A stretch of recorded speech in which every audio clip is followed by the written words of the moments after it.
I'm Rochelle Akufo with this week's edition of Starting Block, exploring the hottest new businesses around the world.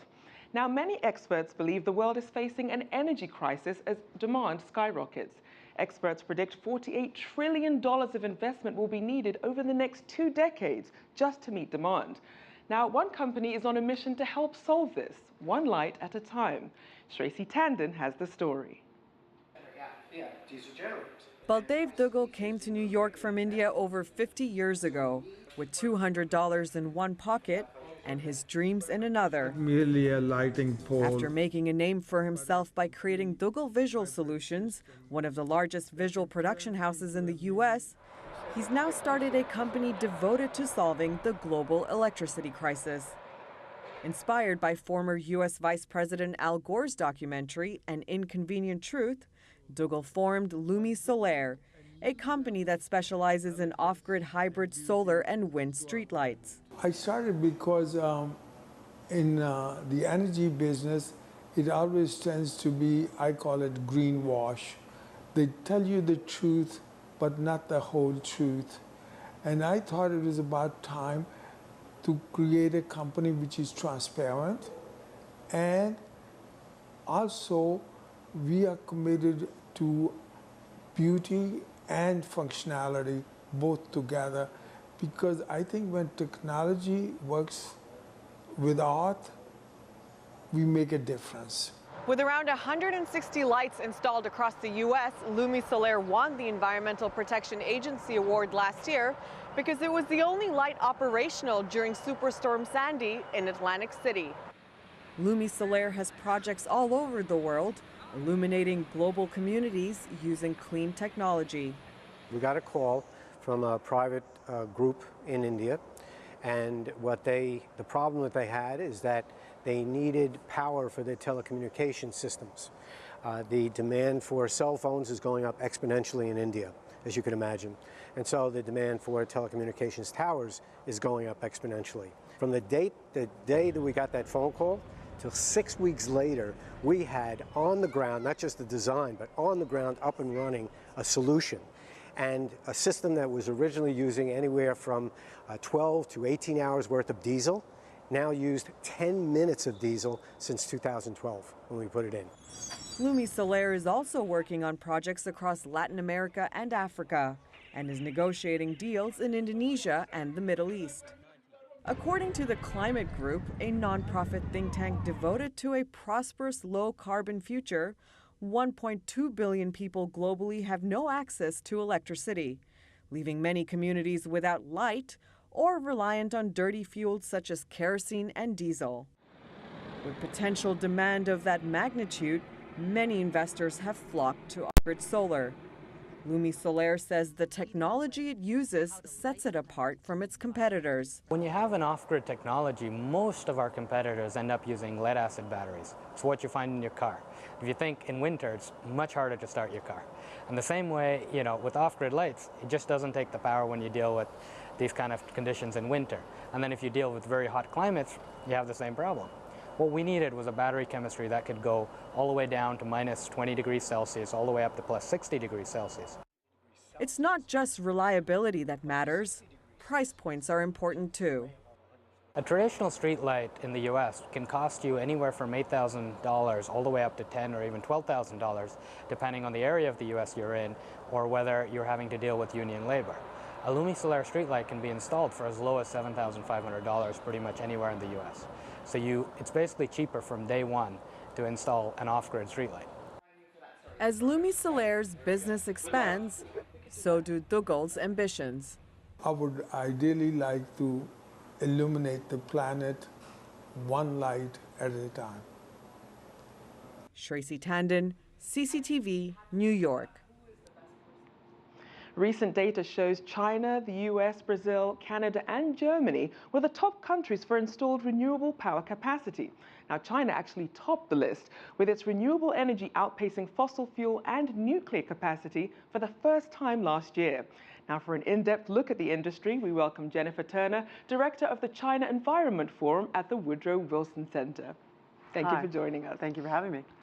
Now, looking at startups, what sort of role do you think they could play in helping China's clean energy initiative? Well, I mean, generally, it's been the big state-owned enterprises that have just taken the lion's share of renewable energy. That's, installed more than in last year, for example, solar, than exists in the United States today. But Xi Jinping, just a couple days ago, kind of one of the new taglines is that a clean energy revolution. They're rebooting it and rethinking it, that they're thinking big about smaller. They want to try to encourage some more renewable energy that's closer to the user, which means rooftop solar, geothermal, smaller installations that are closer to the consumers. And I think that's going to be a really big opening market soon. And we're in the front seat. We need to watch it. Now, are there any unique opportunities that China and emerging economies like it can offer as opposed to developed nations? Well, the fact that China, the fact is that their energy consumption just keeps growing. The urbanization going like gangbusters, and that they really, but they have this big pollution problem, as you know. They have both a war on pollution and a clean energy revolution. You bring these two together, and it's going to be opening the door for more renewable energy. And also technologies to help store that renewable energy. Big problem with some of these big wind and solar farms in China is that they'll produce a lot of wind and solar, but they can't get it on the grid in a timely fashion, and then it just goes to waste. So that's another kind of niche where they're really looking for some good technological breakthroughs in that. Now, you talked about the smaller projects closer to the actual user. Why do you think they decided to go in that direction? Well, I think because they lose a lot of electricity as it's transmitted in.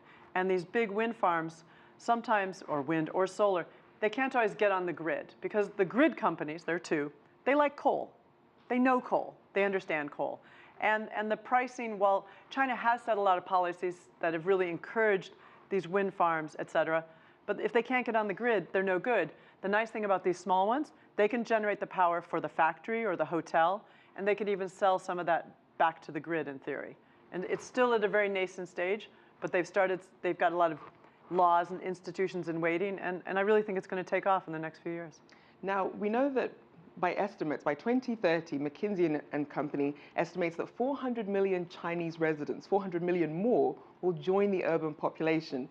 And of course, that means energy resources will get tighter. What do you think is the best way to prepare for that influx of new urban residents? Well, besides the renewables, there's a question of energy efficiency. The Chinese government has made phenomenal steps in becoming much more energy efficient, but they still waste a lot. But then there's also, remember I mentioned the pollution issue? How about, let's talk water pollution. There's a lot of water pollution, and there's a lot of sludge in the wastewater treatment plants. They don't know what to do with that sludge. They don't know, and that could be turned into electricity. And so I think another niche, again, for businesses is to take these wastes and turn them into energy.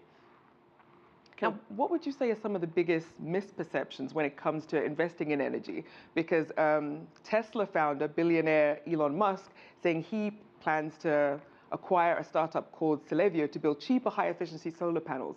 Some people say maybe it's not worth the investment. Maybe there are cheaper alternatives. What do you think about that? Well, I think that, when you look at where China's going and how fast they're doing the solar, there's definitely, for China, there's a market. India's a little slower to the take on that, but the need is great, and that, there still can be obstacles because, like I said, whether or not you can get on the grid, there's questions. Of course, we always talk in China about intellectual property rights, but I think the hunger for this cleaner energy is great. The public's demanding it in China. Now, as we look forward, what policies do you think need to be put in place to help grow the clean energy sector? Well, China has a lot of them in place. I often say there's these institutions in waiting, but there's still a little bit of slippage because, again, coal is still king, and coal use is growing slower. But we're really starting to see a seed change because of the air pollution problem. And I think that we may start seeing better enforcement at the local level because local governments are now going to be evaluated not only for installing clean energy, but whether or not the air is clean. And then local officials are going to start looking for alternatives to really make that happen because their job is going to be on the line. It certainly will. Well, thank you for joining us, Jennifer Turner from the Woodrow Wilson Center. Well, we have much more coming up, so stay with us here on BizAsia America.